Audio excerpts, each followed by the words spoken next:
Ask most fans why Jax abstracted, and you'll get one answer: guilt over Ribbit. And that's real, that's part of it. But if that were the whole story, the finale wouldn't have needed to show us 4 different locked doors inside his own mind. Ribbit's death was the trigger. It was never the root cause. The root cause goes back further, and once you see it, everything about Jax starts to make sense. Start with something small. For almost the entire show, Jax barely opens his mouth. It's not an animation shortcut, it's deliberate. Every time it actually opens, something real is breaking through underneath the performance. That single detail tells you what this character is doing for 9 straight episodes: performing. A version of himself built specifically so nobody gets close enough to see what's underneath. That's not a personality. That's armor. And armor doesn't come from nowhere. Before the circus, Jax was Leroy Mateo, a teenager whose relationship with both parents was already fractured. His dad was never proud of him. After his parents divorced, his mom's frustration increasingly landed on him instead. Then one day, he told her something true about himself, something he'd never said out loud before. She didn't just reject it, she mocked him, then reversed and tried to pull him into a hug, and Leroy panicked. He shoved her away hard enough that she didn't get back up right away, and he ran. He lived on the street for months, not knowing if she was okay, not knowing if the police were looking for him, carrying the belief that he might have seriously hurt, maybe even killed, the one person whose approval he'd never gotten. That's the moment that built the mask. Not Ribbit, not the circus. One conversation before any of this started. When Leroy found the headset that scanned his brain into the digital circus, he wasn't rescued, he hid. A digital copy of himself, carrying every ounce of that guilt and fear, entered a world of strangers, and Jax did the only thing that felt safe. He built a new version of himself.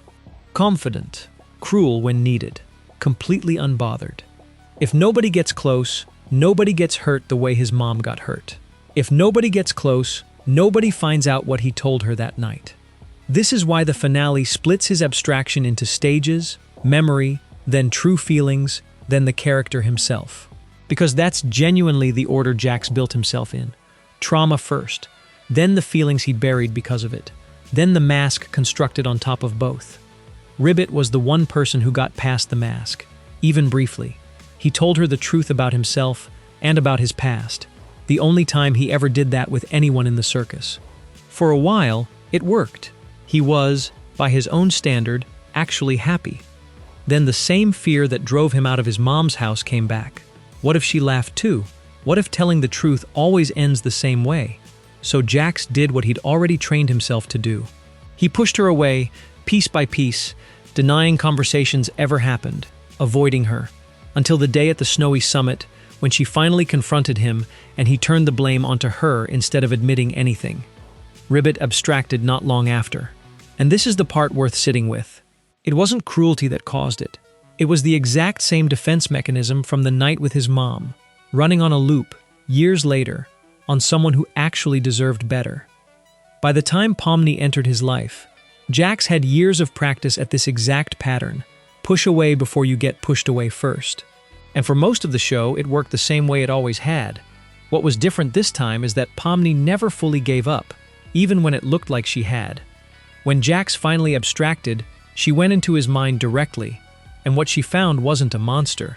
It was 3 constructed versions of Jax: arguing, defending, deflecting, and one real version, chained up, locked behind everything else, who could actually play the piano his outer shell always claimed he never touched.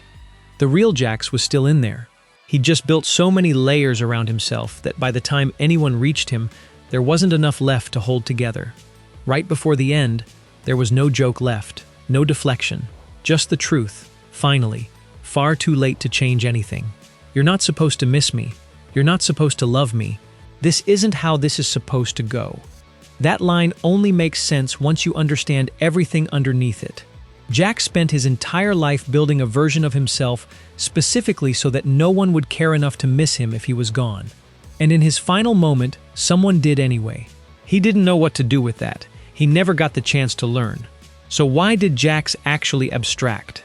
Not because of one bad conversation with Ribbit, because of a boy who told his mother the truth once, got hurt for it, and decided the only way to survive was to never let that happen again.